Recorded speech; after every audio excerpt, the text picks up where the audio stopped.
The building collapse in Thane on the outskirts of Mumbai that's now killed 30 people. 50 others are injured and rescue work is still going on. Rescue workers fear people may still be trapped under the debris. The 7-story under construction building came up without any permission in less than 2 months on forest land. The building collapsed yesterday evening. There was no occupation certificate, yet many people were staying in the apartments. Private tuition classes were also being held on the second floor in the building in complete violation of all the rules. Fortunately, the tuition class got over just moments before the building collapsed. A case of negligence has been registered against the builder, contractor and supervisor. But the question is, can municipal authorities escape blame when they took no steps to stop the irregularities? Rescue operations are still underway. A team has come down from Pune as well to help with the rescue work. This 7-story structure came up on a nala, we're told. It was forest land, and the 8th floor was under construction when the entire structure came down and was built in record time. As we said, within 2 months this structure came up. This is in Mumbai in Thane, just outside of Mumbai. There's a huge demand, as we all know, in Mumbai for residential areas, and this has led to a nexus of sorts between authorities as well as builders, in which these buildings come up in record time. They're occupied illegally so that authorities cannot take any action against them. Well, earlier we spoke to NDTV Saurabh Gupta, who's at the site. All right, before we go to Saurabh, let's first go across to an interview we did with Jitendra Ahwad, the MLA, the NCP MLA from the area. He said that he's often pointed out these irregularities, but that the builder and bureaucrat nexus is so strong.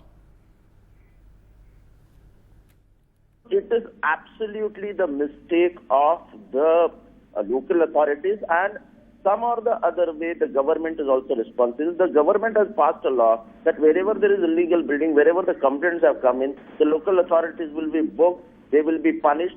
Not a single action has been taken for last n number of years. The law has been passed by the Maharashtra government. So basically the overall negligence in such areas which are turning into ghettos of poor people, they have been neglected time and again. They have been neglected in water supply, they have been neglected in road, they have been neglected in all facilities, infrastructure facilities.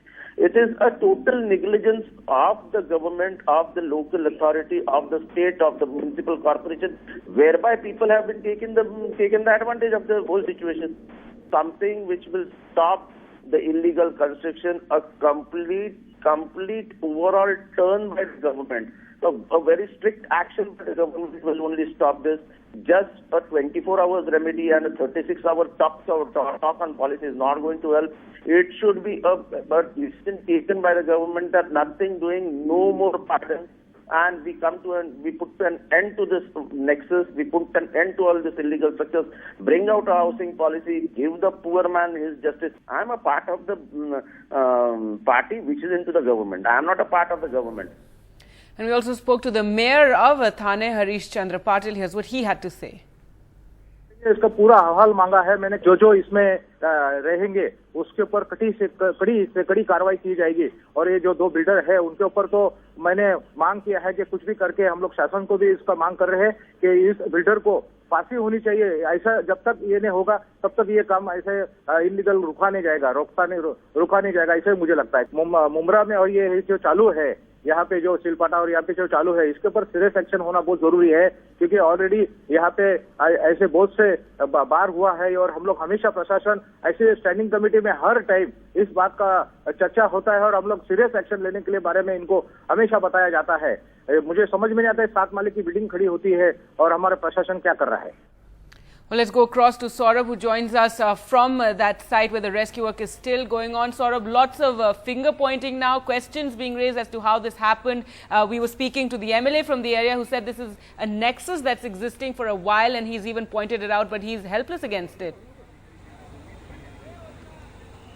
That's right, Gargi, and one cannot help but actually point out the fact that a 7-story building comes up in 2 months. The building does not have an occupancy certificate. There is no plan approved for the building.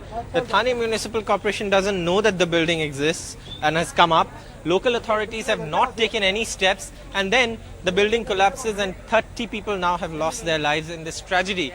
Really, something is definitely wrong in these areas. Now, if I can give you an example of the larger problem.